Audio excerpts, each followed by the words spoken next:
तर मनोज जरांगे पाटलांनी त्यांच्या उपोषणामागचं आता कारण स्पष्ट केलंय। संधी देऊनही जर मराठा समाजाला आरक्षण दिलं जात नसेल तर देवेंद्र फडणवीस दोषी असतील अशी थेट भूमिका आता जरांगे पाटलांनी घेतली आहे। याआधी जरांगे पाटलांनी आगामी विधानसभा निवडणुकीत त्यांचे उमेदवार देणार असल्याचं जाहीर केलं होतं। आरक्षण देण्यासाठी देवेंद्र फडणवीसांना ही शेवटची संधी आहे असं जरांगेंनी म्हटलेलं आहे। देवेंद्र फडणवीस यांना टार्गेट केल्यामुळे सत्ताधाऱ्यांनी जरांगेंना जशास तसं उत्तर दिलंय। ही देवेंद्र फडणवीस साहेबाला संधी मराठ्याच्या मागणीची अंमलबजावणी याच्यानंतर थोबाड सुद्धा उचलता येणार नाही। त्यांना संधी दिलेली असताना काम नाही केलं ना, त्यांना थोबाड सुद्धा उचलता येणार नाही आणि कसलाच मराठा ऐकून घेऊ शकत नाही। दोषी फडणवीस साहेबांना धरणार लोक। संधी दिलेली असून जर अंमलबजावणी करत नाही याचा अर्थ दोषी तो आहे। मराठ्यांचा वाटोळा करायला देवेंद्र फडणवीस निघालेत।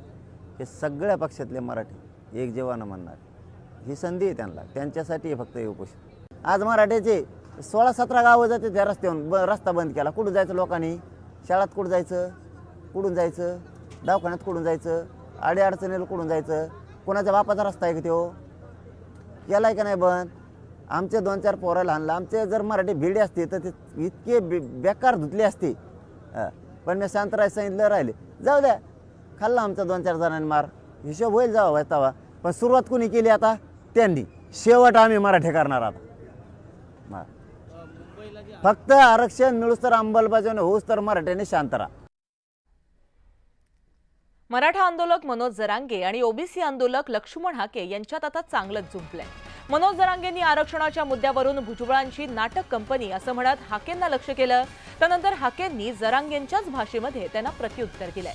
त्यामुळे जरांगे आणि हाकेंच्या टीका सत्रानंतर आरक्षणावरून आता राजकीय तमाशा सुरू झाल्याचं पाहायला मिळतंय। मी तर रोज शांततेचं आवाहन करतोय, मराठ्याला शांत राहा, पण समोर बी पाहिजे तसं। आणि याला ओबीसी मराठा नावच देऊ नका। ओबीसी मराठ्याच्या अंगावर कवाच येत नाही, मराठा ओबीसीच्या अंगावर जात। हे नाटक कंपनी थोडी, त्या भुजबळांनी लावलेली नाटक कंपनी थोडी ते करते भांडण खेळायसाठी, ते आरक्षणासाठी नाही येत, ते ओबीसीसाठी लढायचं म्हणून नाही येत। काही नाही, ओबीसीसाठी लढायचं असलं तर तिकडं पंढरपूरला, तिकडं आंदोलन सुरू। तुझी कुठली तमाशा कंपनी आहे का?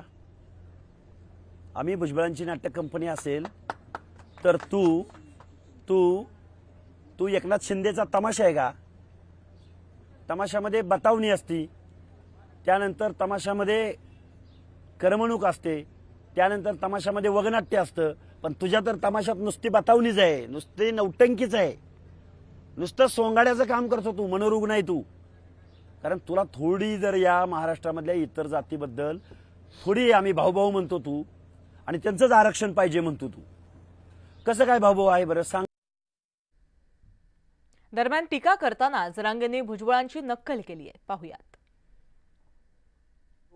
ते ना असं मिचक्यात वाबाडाचं झुंडशाही, आमच्या गोरगरीबावर अन्याय, किती अन्याय माया गरीबावर, कसं करायचं ओबीसीनी? आता कुठं गेला? माया मराठीचा रस्ता बंद आहे आता। माया मराठीने जायचं कुठून आता? माया 2-4 लोकाला बी हाणलंय तिथं, हाणलं ना। कोण काय बोलेल, कोण काय, त्याला काय आता आपण उत्तर देणार? मी त्यांना नाही काही उत्तर देऊ शकत ना। कोणा काही आरोप करतात ते जरांगे, पण प्रत्येक कोणा आरोप मागे म्हणजे हे विरोधी पक्षाचे नेते मिटिंगला का नाही गेले, त्यांना रोग भरला का? आता सिनियर नेत्यांच्या बाबतीत रोग भरला का बोलणं कसं काय? हे असं काही बोलतात, त्याच्यात मी काय करणार, काही कॉमेंट करू इच्छित नाही। पुढे आपण जातो इंदापूरमध्ये। तर इंदापूरमध्ये मनोज जरांगे पाटील यांच्या उपोषणाला पाठिंबा देण्यासाठी रास्ता रोको करण्यात आलाय। अंतरवली सराटीत सकल मराठा समाजाच्या आरक्षणासाठी मनोज जरांगे पाटील हे उपोषण करतायत। त्या उपोषणाला पाठिंबा देण्यासाठी आज इंदापूर तालुक्यामध्ये रास्ता रोको करण्यात आला। या रास्ता रोकोसाठी इंदापूर तालुक्यातील मराठा युवक बांधव हे सहभागी झाले होते।